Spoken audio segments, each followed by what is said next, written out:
नमस्कार। पीताम्बरा ज्योतिष चैनल में आप सबका बहुत बहुत स्वागत है। दर्शकों, कुंडली में बहुत सारे योग बनते हैं और उन योगों में आज हम रेखा योग के बारे में बताने जा रहे हैं। एक ऐसा योग है जो आपकी कुंडली में दुर्भाग्य लाता है, समस्याओं को लाता है। यद्यपि रेखा योग अनेक प्रकार के होते हैं, लेकिन हम एक दो प्रकार विशेष रूप से हम चर्चा करेंगे कि रेखा योग कैसे बनता है। अगर लग्नेश बलहीन है और अष्टमेश से दृष्ट है, यानी अष्टमेश लग्नेश को देख रहा है और लग्नेश में बल नहीं है। दूसरा कि बृहस्पति सूर्य के सानिध्य में अस्त है, अगर ऐसा है तो रेखा योग हो जाता है। क्या इसका फल होता है ये हम बाद में बताएंगे। पहले ये तो जानें कि ये बनता कैसे है। यदि वह ग्रह जिसके नवमांश में चतुर्थेश हो, यानी ऐसा ग्रह जिसके D9 चार्ट में नवमांश में चतुर्थेश हो, अस्त हो और बेस से यानी द्वादश भाव के स्वामी से दृष्ट भी हो, तो चतुर्थेश अष्टमेश से युक्त हो, षष्ठेश से दृष्ट हो, दशमेश पंचम में हो और लग्नेश अपनी नीच राशि में हो तो रेखा योग होता है। अब ये रेखा योग अच्छा नहीं माना जाता। चतुर्थेश की अष्टमेश से युति, यानी चतुर्थ भाव का स्वामी अष्टम भाव का स्वामी के आपस में युति रहना, आपस में एक साथ बैठ जाना, इसको युति कहते हैं। वो अच्छा नहीं माना जाता है। चतुर्थेश पर षष्ठेश की दृष्टि हो जाए तो शुभ फल को कम कर देता है। लग्नेश का नीच होना आपके उत्कर्ष के लिए घातक है, यानी आप में जीवन में तरक्की नहीं कर पाएंगे यदि आपका लग्नेश नीच है। और दशमेश अपने स्थान से अष्टम में पंचम में अच्छा नहीं माना जाता,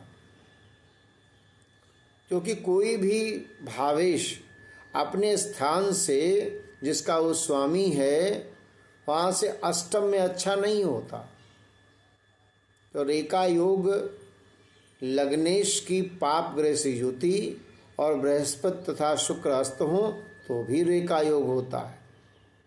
चतुर्थेश पाप ग्रह के साथ अस्त हो, भागेश अस्त हो, लग्नेश तथा धनेश दोनों अपनी नीच राशि में हो। लग्नेश चतुर्थेश की पाप ग्रह की युति अपकर्ष कारक होती है, यानी कि आपके तरक्की नहीं होगी, आप वृद्धि नहीं कर पाएंगे। लग्नेश और चतुर्थेश बृहस्पति तथा शुक्र का अस्त होना कुंडली में सबसे बड़ा दोष है कि लग्नेश आपका शरीर शारीरिक बल अगर वो अस्त है, सूर्य के सानिध्य में है तो सबसे बड़ा दोष है। चतुर्थेश यानी चतुर्थ भाव जनता दरबार भी होता है, जनता जनार्दन भी होता है, माता का भाव होता है, आपके वाहन आदि का भाव होता है। अगर वो अस्त है तो समाज में आपका नाम नहीं होगा, बदनामी बढ़ेगी। बृहस्पति तथा शुक्र भी अस्त है तो बुद्धि, ज्ञान, विवेक और ऐश्वर्य का स्वामी शुक्र, ज्ञान का स्वामी गुरु अगर अस्त है तो महान दोष कुंडली में होता है।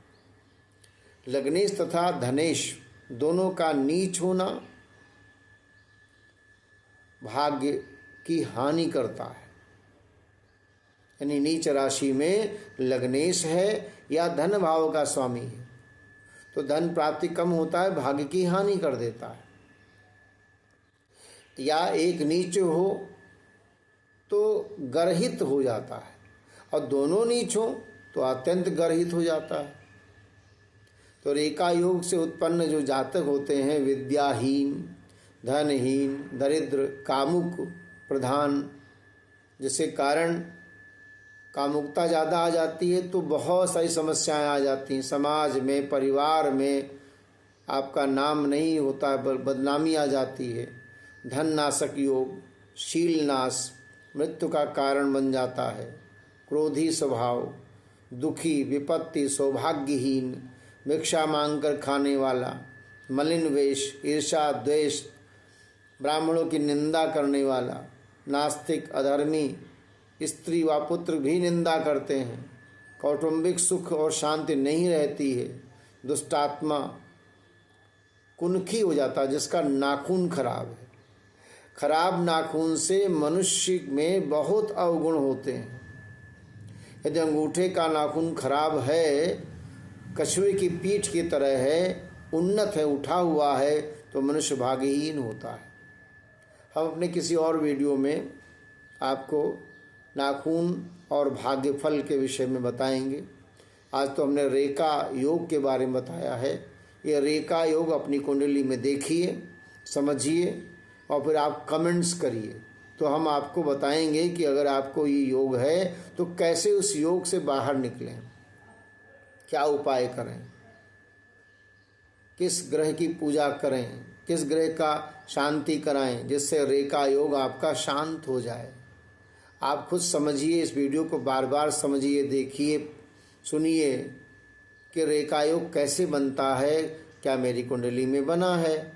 अगर बना है तो कमेंट्स करिए, हम आपको बताएंगे कैसे उस योग से आपको निजात मिले, कैसे आपको उपलब्धि मिले, आदि बहुत सारी बातें आपको बताएंगे। जय श्री राम।